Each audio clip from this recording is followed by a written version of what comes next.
So, good morning or good afternoon, and thank you for joining us today.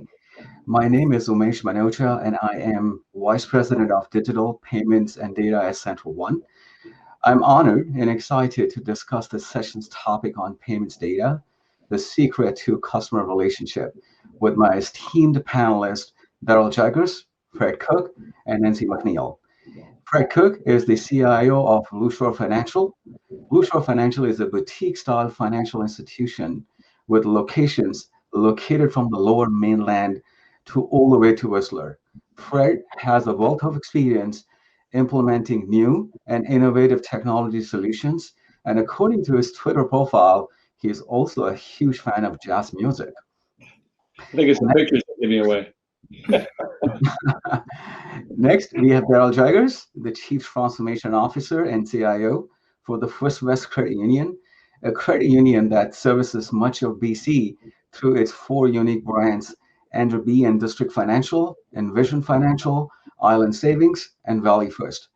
Darrell has been leading digital transformations for many, many years and has a special interest in the magic that happens when members of the fintech community partner with the more traditional financial institutions. And last, but certainly not the least, it's Nancy McNeill. She's the Senior Vice President of Operations for Coast Capital Savings. It is Canada's largest credit union by membership and one of only two Canadian federal credit unions in existence today. Nancy has a wealth of experience in leading large projects that have put Coast Capital at the cutting edge of financial services and payments. Welcome, panelists, and thank you for joining us today. So let's begin to discuss payment data, but please allow me to set some context first. We are now participating in an era of great revolution in the payment space. New innovations combined with government intervention have consumer data in mind as we begin to think of ways to build more valuable and universal payment experiences that are revolutionizing the industry as we know it. By some estimates, 90% of the data in the world was created in the past few years alone. A similar claim can be made about the payments data due to the significant increase in the payment service providers, fintechs, e-commerce, and third parties all contributing to digital payments. With payments digitization and payments data traveling with the payments, financial institutions now have access to larger sets of readily available data. It should be no surprise to anyone that the data is the secret to deeper customer relationships. We have all heard of the cliche these days that the data is the new oil. Payments has picked up prominence over the years, given it accounts for a significant portion of revenue within the banks or credit unions. Financial institutions depend on payments for their long-term success, as payments represent 25 to 35% of the profits of incumbent banks. Payments is the gateway to clients, driving both retention and acquisition. If data is the new oil, payment is the well that creates 75% of financial data. And it's payments that drive the majority of client interactions, for example, transactions, services, or complaints. With that, I will now discuss with my esteemed set of panelists on how payments data can be used to develop deeper customer relationships. I'm going to start off with Darrell Jaggers, and then I think Nancy, you can go next, and Fred, you can go the last. Darrell, can you tell us how your organization is currently using payments data to deeper customer relationships? Yeah. Hi, everyone. Thanks, Umesh. So these days, we're looking at payments data to be able to do segmentation, to drive personas, to understand behaviors, consumer behaviors, our member behaviors. In doing so, it allows us to be able to personalize the experiences and provide better advice to those members. So we're pretty deeply insinuated here with that data-driven decision-making across many contexts. Other examples, propensity models and segmentation, and automated decisioning as well. Thanks, Darrell. Nancy, if you can go next. So Coast Capital is in the middle of investing a lot of work into Data Lake and MDM, which is Master Data Management. Our organization really realizes the value of the data, and we'll use data to advance our national strategy and our Coast Capital Savings 2025 strategy. I think what is really becoming important in today's environment is that it is no longer about transactional revenue. It's about the experience revenue and product. And so we will be using data to really make that switch from transaction to a revenue model based on data approach. So that's where we're focusing on. And as Darrell said, looking at into corporate member behaviors to be able to offer products that we think our members need.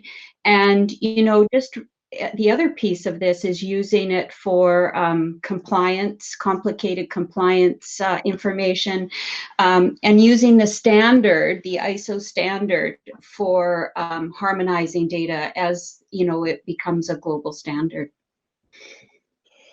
Yeah, both Nancy and Darrell, I just absolutely with what they've been talking about, and certainly BlueShore, we've had a share of wallet strategy now for over a decade, and data analytics is really what has driven us, and so we're very much looking forward to gaining this extra data that's coming out of the ISO 20022 standard to charge that. But I think, a real message out there is, you got to ask the question is, do you have a business intel strategy ready to go or in place? Because if you don't, as you mentioned, that this is the new oil, or that cliche that we all hear, if you don't have a way to understanding your data right now, going through this data transformation that we're all, or digital transformation that we're all going through, then you're not going to get and be able to really extrapolate the value of what you're going to get out of the new payment modernization data.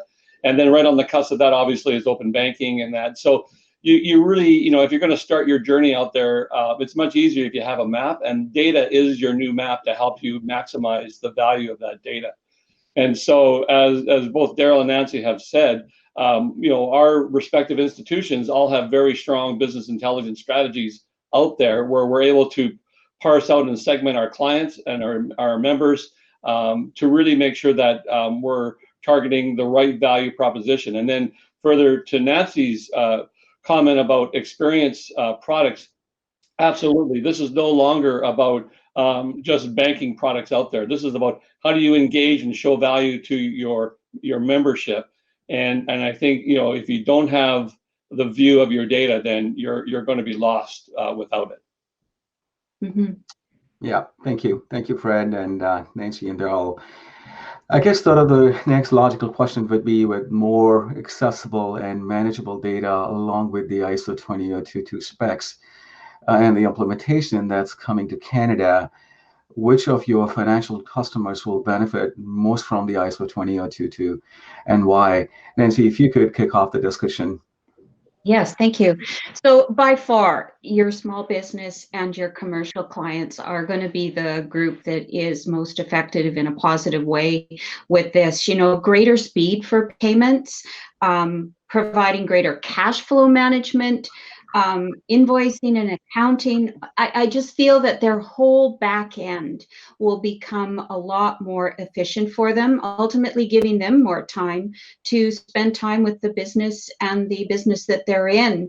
I'm a big fan of elimination of the check, and I think that once we are able to use the ISO data and they can send transactions on whatever rail they choose, then I think then we're going to see the check drop off. And I think it'll be a bit of an education process, but by far the small business and commercial clients will benefit from this. Yeah, Nancy, I couldn't agree more that especially small, medium business and commercial, One of the other areas too is the looking at wires. I think from domestic wires perspective, it's a solution to a problem that's existed for years and years and years with higher values able to be sent and received. That's going to enable small businesses to eliminate a lot of technology debt and the cumbersomeness of payments. So really looking forward to setting them free in that regard.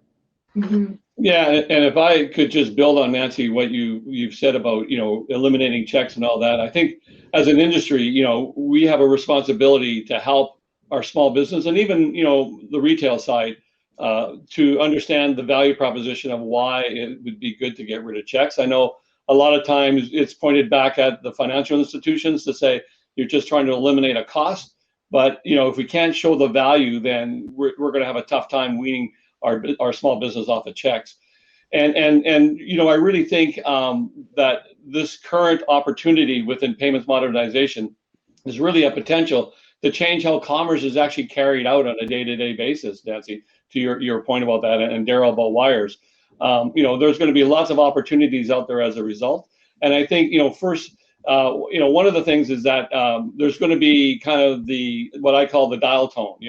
The industry at large will all kind of do the same thing. We'll morph away. We'll come up with new things. But what's really exciting, and I think for credit unions in particular, because we're so close to our retail business and our small business, is looking at what can we do from a bespoke purpose, understanding. And I think Darrell, you said it earlier about using it for segmentation, and that is understanding those small business verticals, and then how can we actually then provide more just-in-time solutions for them that are not just cookie-cuttered out for the general product mix. And again, I think it goes back to that, how do you figure out what's an engaging product that will help not just your own credit union or bank move forward, but also keep the healthiness of your small business going forward as well. And I think this really provides a lot of opportunities to do that. And that's why I think there is really a potential here to really change how commerce is carried out in Canada through the ISO 200 and just what can come about through those opportunities.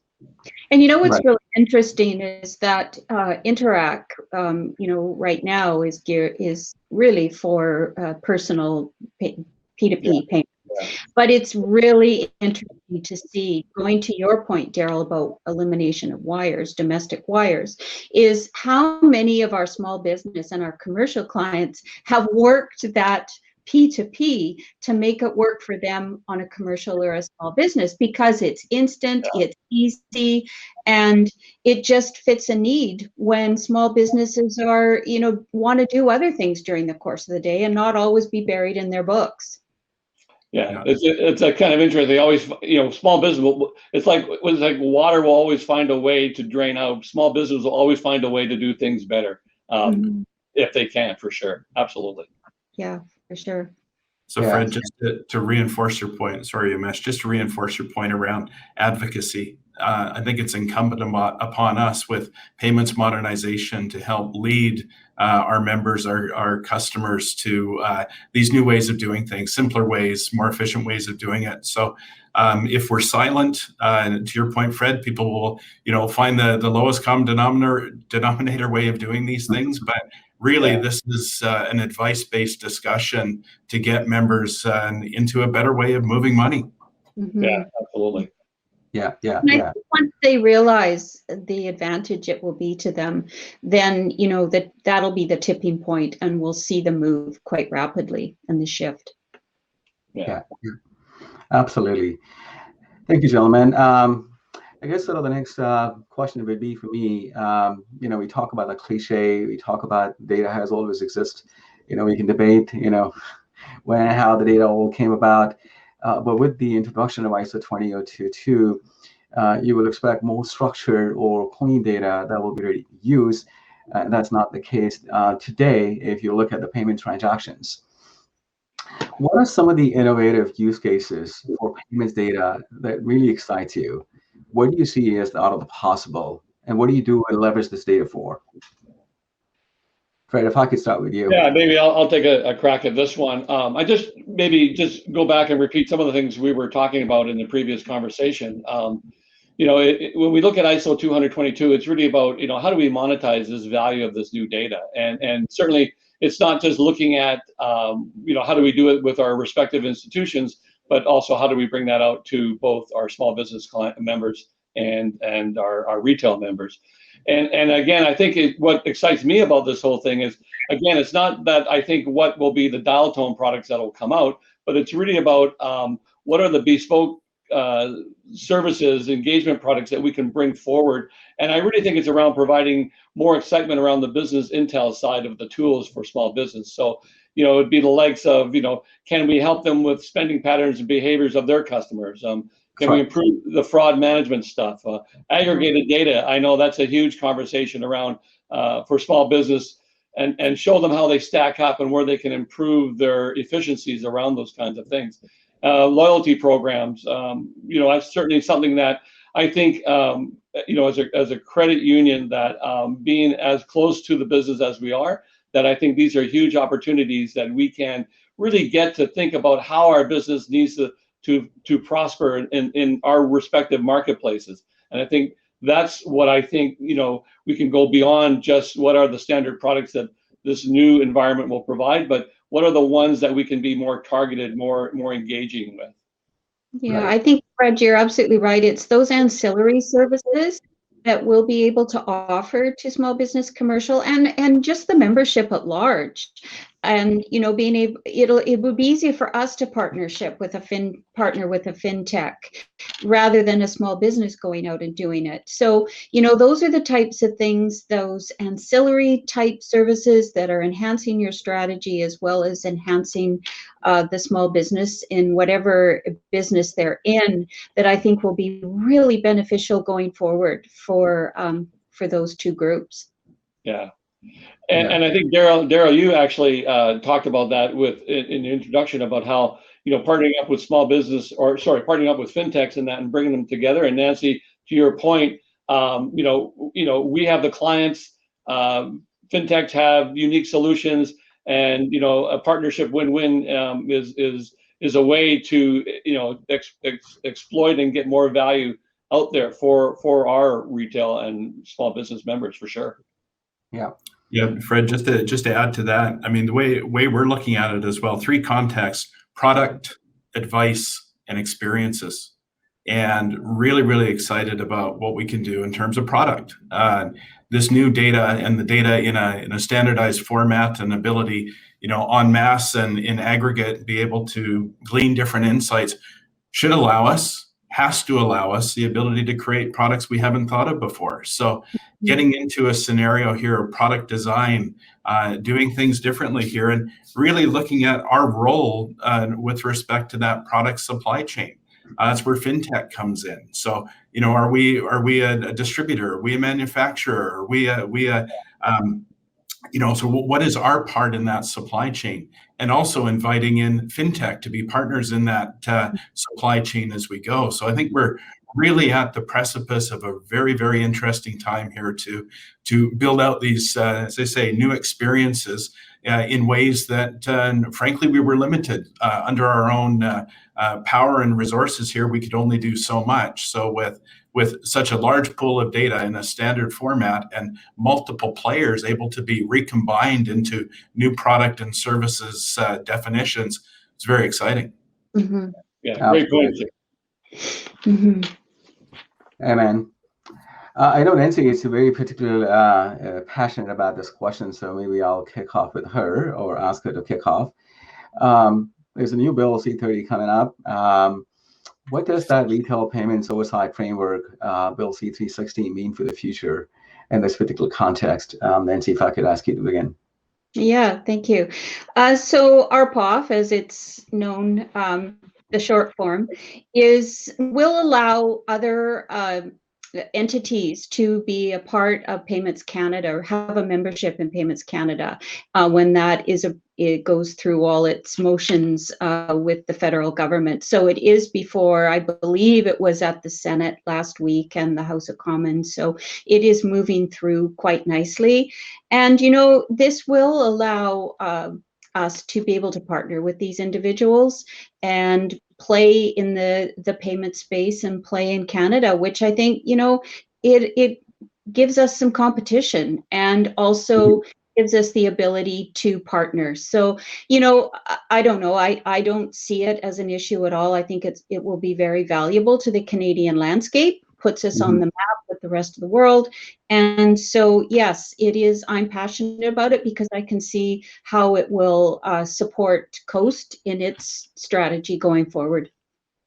And I believe it's now called the Retail Payments Activities Act.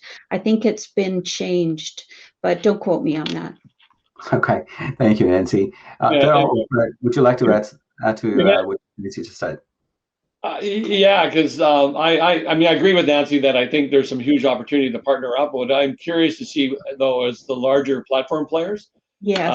And see how they stack up with it, because I know to become part of it, you have to have a pretty onerous way to make sure that you can meet all the standards that are going to be put out there. And I'm just not sure how many fintechs have the discipline or the resources to be able to do that versus, a Facebook or a Google or whatever. And so it will be interesting to see, as we see in the US, we see, say, Google partnering with a large FI to see how that rolls out in Canada, what our big banks are doing around that. And we have a little bit of a different play field than what you see with our neighbors down south, with a more, I would say, a more unified Canadian banking fabric out there. But I'm really curious to see how that changes with those large platform players now having a crack to come into the business. Yeah, and you're absolutely right, Fred. The hurdle will be high because, there will be rules and regs placed on them by the Bank of Canada and Payments Canada. So yeah, they will definitely need to step up. Yeah, and so a good thing about that is that, and Darrell, I think you touched on it in your last comments, was it's going to be a collaborative relationship if a fintech wants to really thrive in this area to partner up with the industry itself and or with a particular financial institution or credit union, right? Yeah.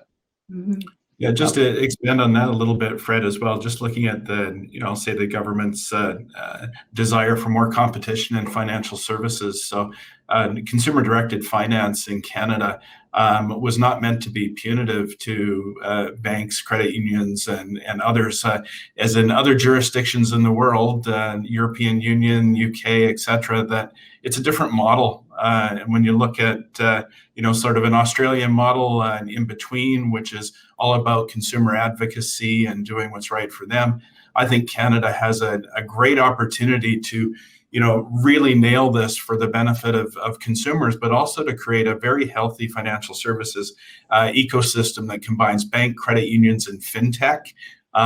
So the more that we can work with the regulators here, and frankly, the regulations coming into play should help fintech, and it should give them an equal and level playing field here to partner and move forward.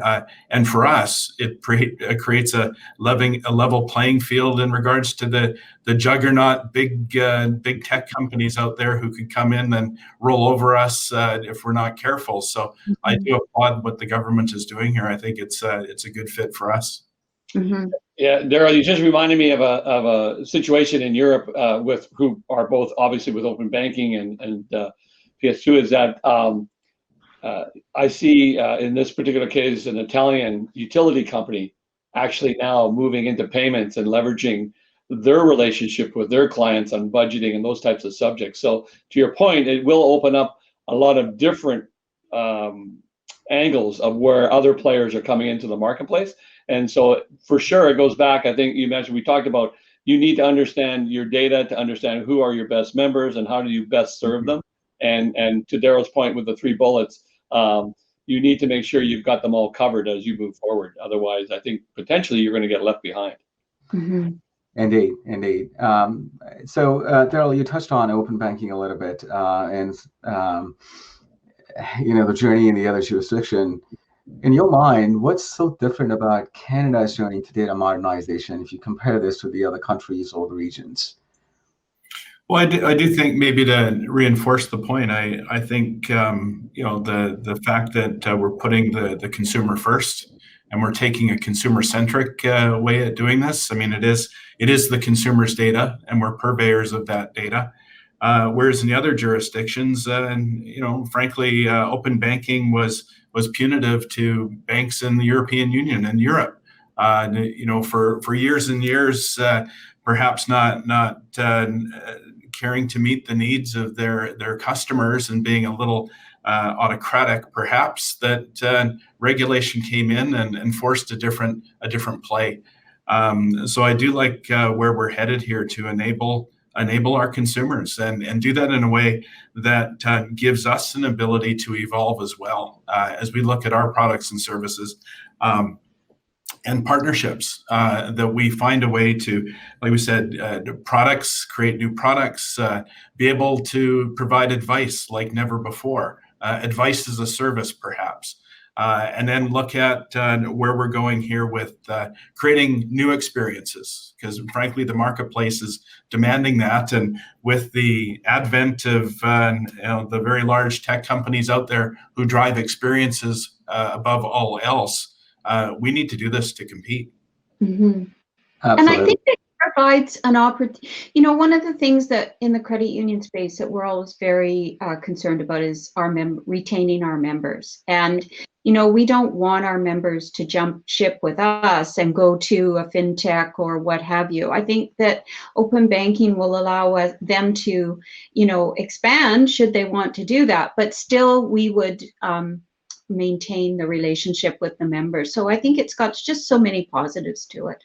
Yeah, and on top of that, I think Darrell, you touched on a few things, and Nancy with the changes that are coming down the pipe, and you can't really think about payment modernization without keeping tabs on these other things that are coming down. Where absolutely we are the caretakers of our clients' data with having their permission in that. So with GDPR coming down the pipe and open banking and digital ID and all these other things that are coming down, you can't just sort of verticalize payment modernization, but you need to understand how it's going to be part of this much broader new regulations and changes coming down the pipe that we have to then put into the mixing bowl and figure out how we then have them all work together. And that's going to be, I think, a lot of challenges for many institutions for sure. Mm-hmm. Yeah, we're seeing cryptocurrency as well coming along. Yeah.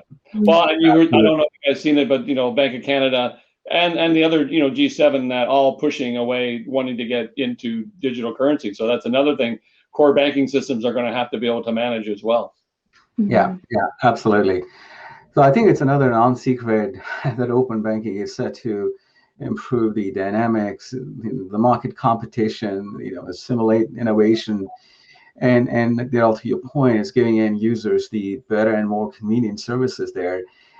We touched on the consumer-directed finance, the consumer benefits, but what or how will open banking impact the financial institutions? What's in for the financial institutions, if you could start?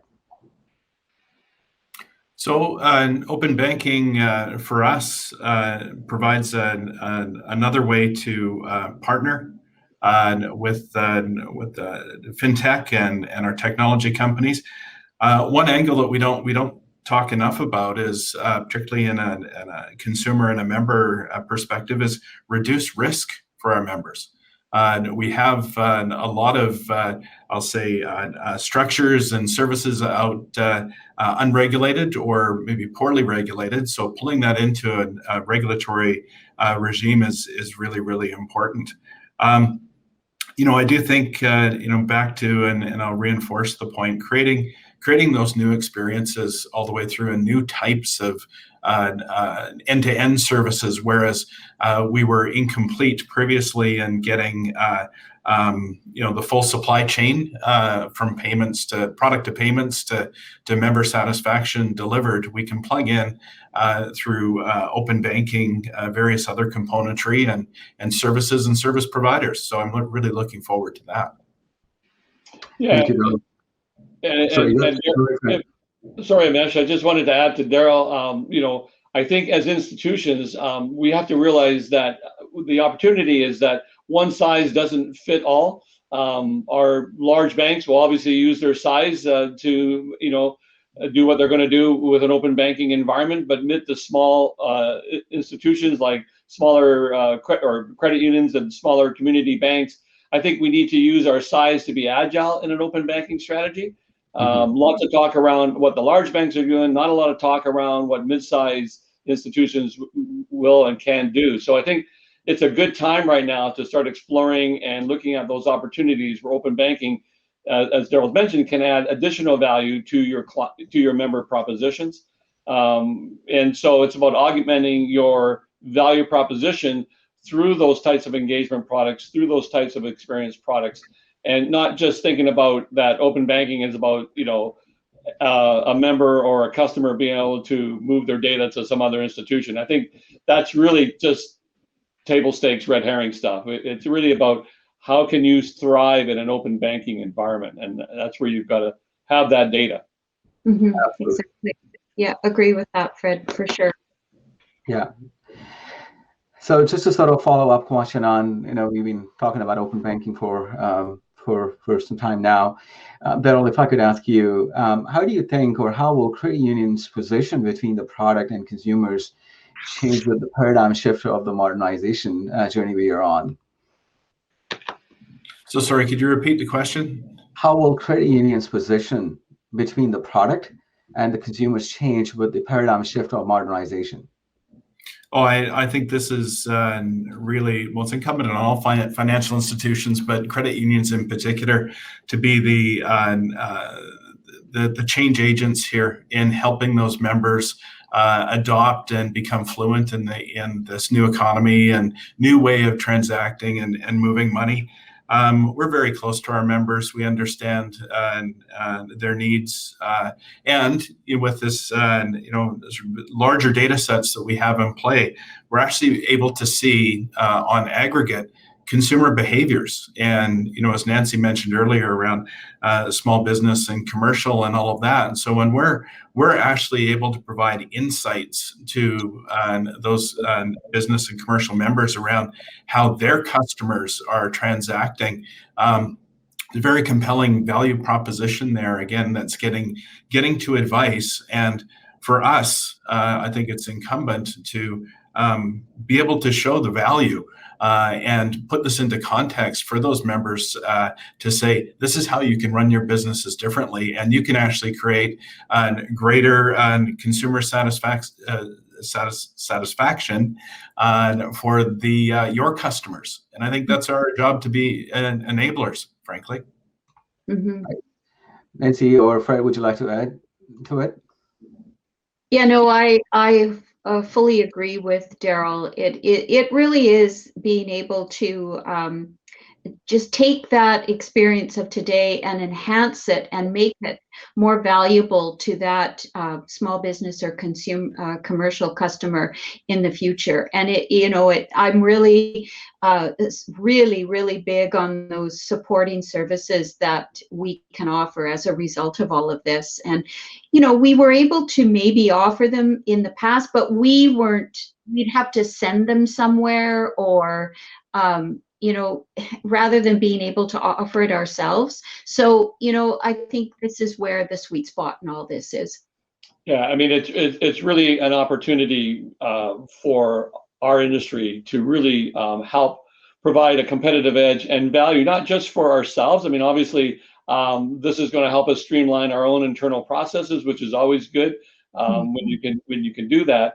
But it's really, I think, going to another level of how we provide more bespoke conversations to help those segments of individual small business, rather than just that one size fits all. And I think that's where this opportunity is going to be. And what's really good about that is that within our different areas of business now, you'll be able to sort of be more accustomed to what is going on in your area. If you're in an agricultural area, in a rural area, versus you're in a city area or a resort area, I think this is going to give us an edge to really help those small business members flourish in ways that they haven't even thought about. And so we'll be seen more as a partner versus as a supplier. And I think will be one of the critical changes out there for us all. So, Fred and Nancy, just to maybe, and I think we're touching on it in everything we're saying.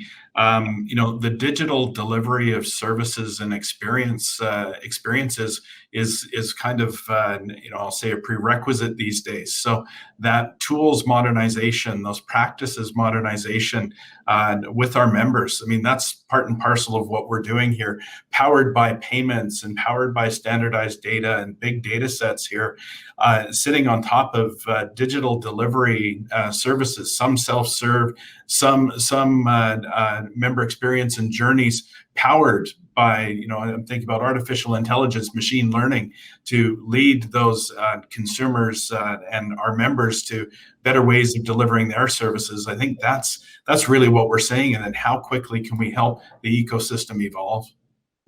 Absolutely, Darrell. All of those things. And, I still believe, that the omni-channel approach will be, what area is going to better serve, and being able to offer any one of those types of areas or channels to deliver product and service to that group of individuals. It's really an exciting time right now. I can't think, and I've been around for many years, but I can't think of a time that was more exciting for financial institutions, and everything that we're doing in the digital space and AI and all of that, and how that just contributes to the betterment of our membership. Yeah, and I think it also really highlights the need from an industry perspective is how do we get out there in front to educate and provide programs to help our business members, take on and understand these new things. So it means, do we reach out to the chambers, and do we reach out to different organizations that are supporting those businesses, so that we can help be part of that change agent that helps people understand the value proposition here versus, them not having the time. And time is huge for our small business. So the more we can do that, the more we can offer these services to them. So we got to get out in front and get the education out there, get the programs out there. And banking's complicated, and for the average person, I mean, they just don't understand it the way we do, because we're immersed in it day in and day out. So you're right, Fred, it is incumbent upon us to be the educators in all of this. Yeah.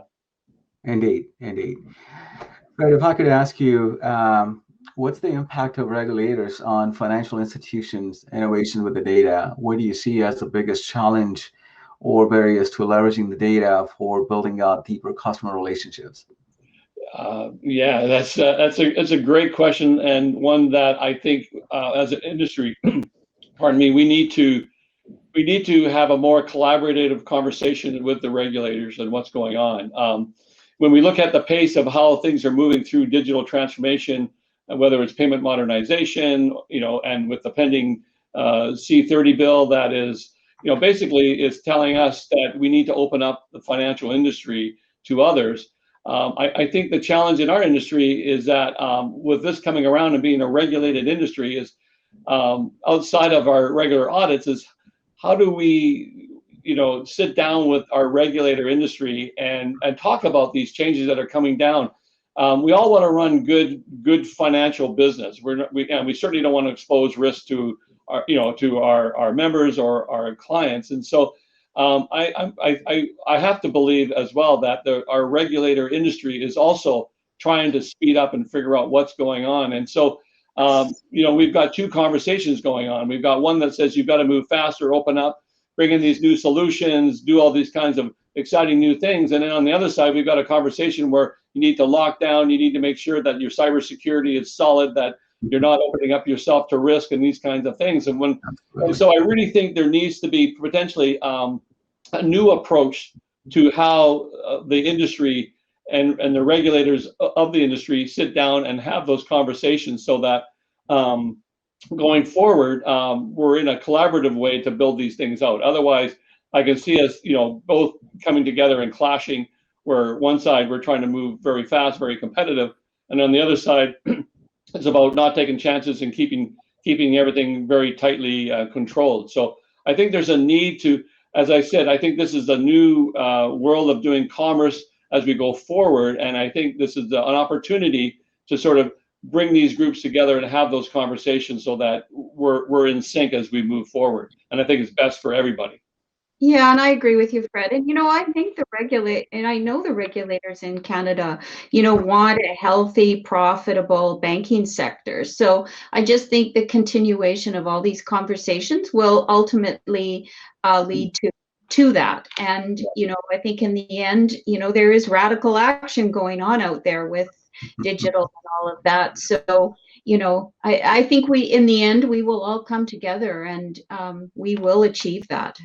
Yeah. Nancy and Fred, just to reinforce the point, I think the risk here is that the technology, pace of innovation, and speed of implementation outstrips regulators' ability and expertise. It outstrips many of our abilities to get there. So that synchronization all the way through as we move faster to enable payments modernization in general, regulators need to keep up, and frankly, we would like them looking a little bit ahead as we do here as well, to see what's around the corner, in order to prevent, as we say, those box canyons that you can run into, saying, "Oops, how did we get here?" So I do think to keep the momentum and the increasing pace of change here, regulators need to keep up, as do we. Yeah. Mm-hmm. Yeah, nicely said. Darrell, in the interest of time, I'm going to move on. There's one question that's just keep bugging me, and I think I should start with you. And please, others, feel free to chime in.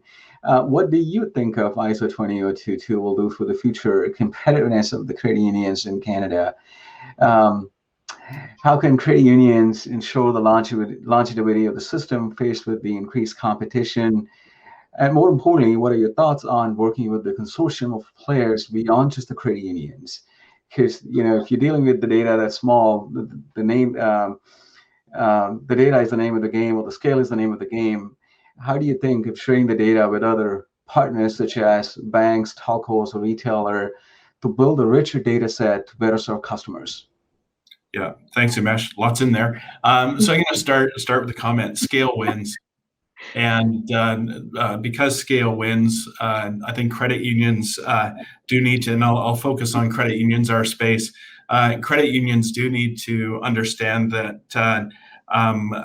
individually, we will not have enough data in aggregate to compete. The data sets that are out there and the insights that are gleaned on those data sets are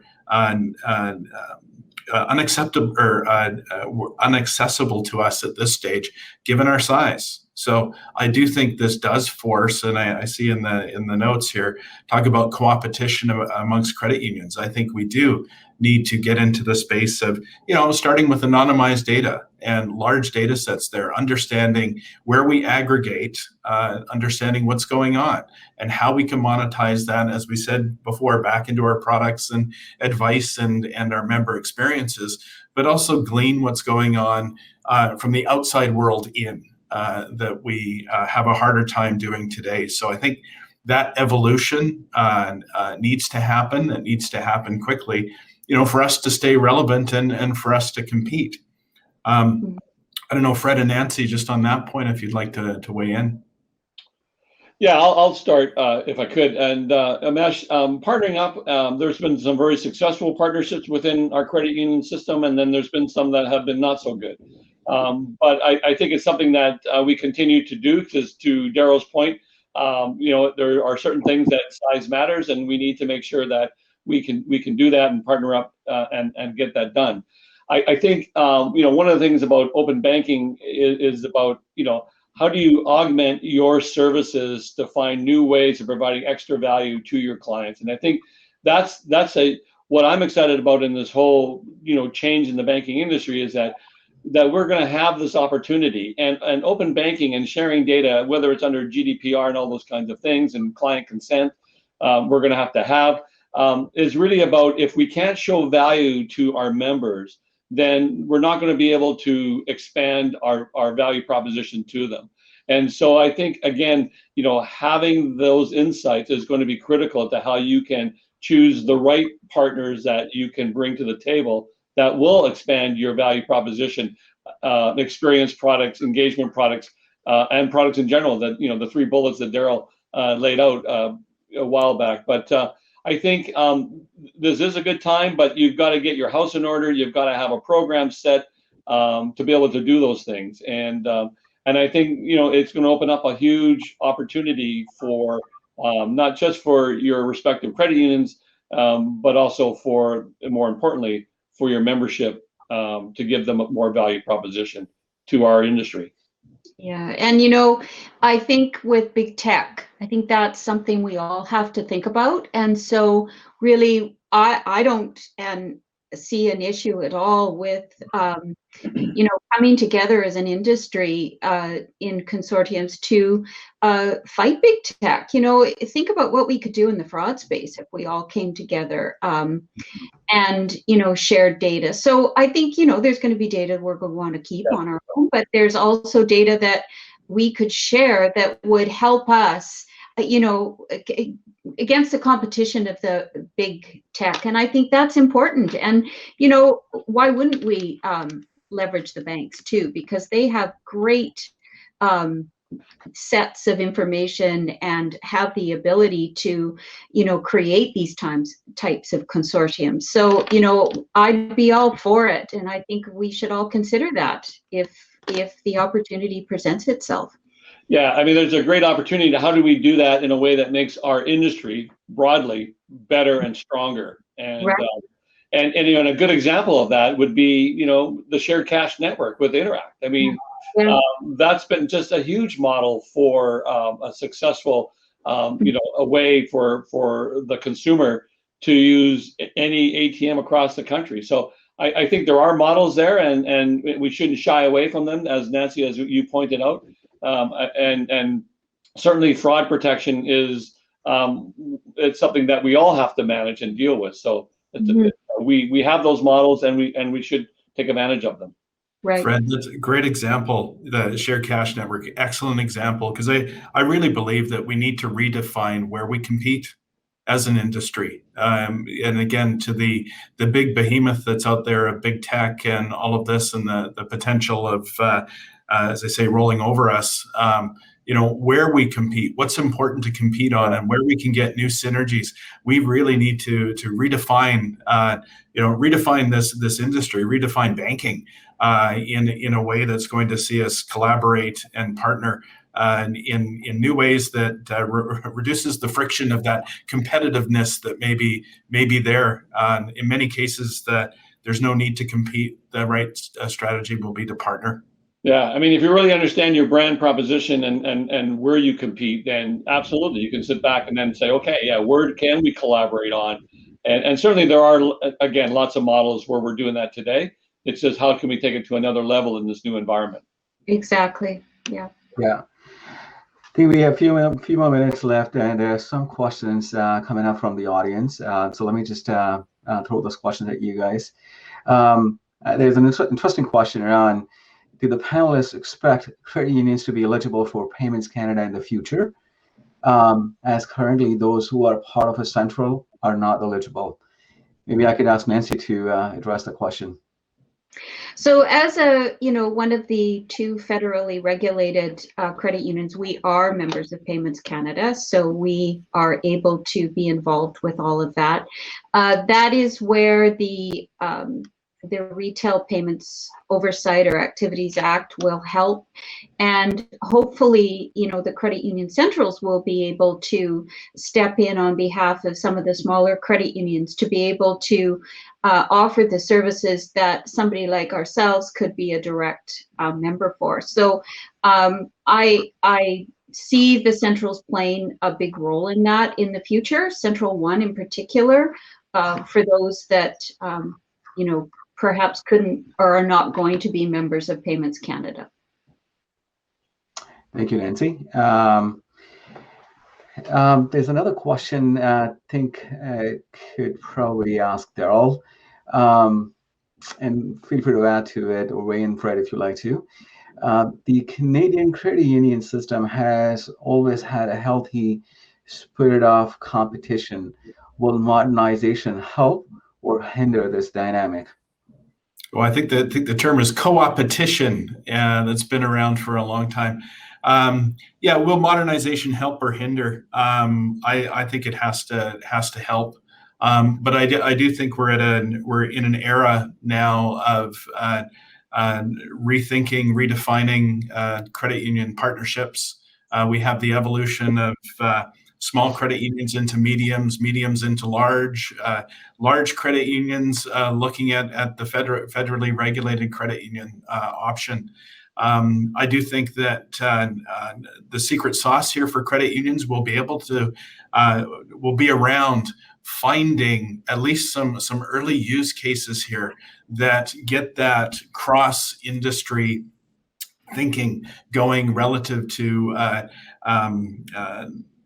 amplifying the benefit of everybody working together here. So whether it's digital payments or digital experiences, products. So if we can get some commonality and start leveraging that, I think you'll find that credit unions, we have a long history of cooperation, including co-opetition, but cooperation. We've also had a very long history of innovation. And I think as we get that taste back, I feel strongly about this too, as well as that in many ways, we need to operate as one big fintech. Mm-hmm. And if we operate as one big fintech and work with each other's, I mean, open banking is going to force the issue of commonality and bringing these things together. So if we operate and move as a single entity of sorts, I think we can all win and start experiencing that flywheel effect of success after success. So it's a call to action for us, in my view. Yeah. Fred, would you like to weigh in?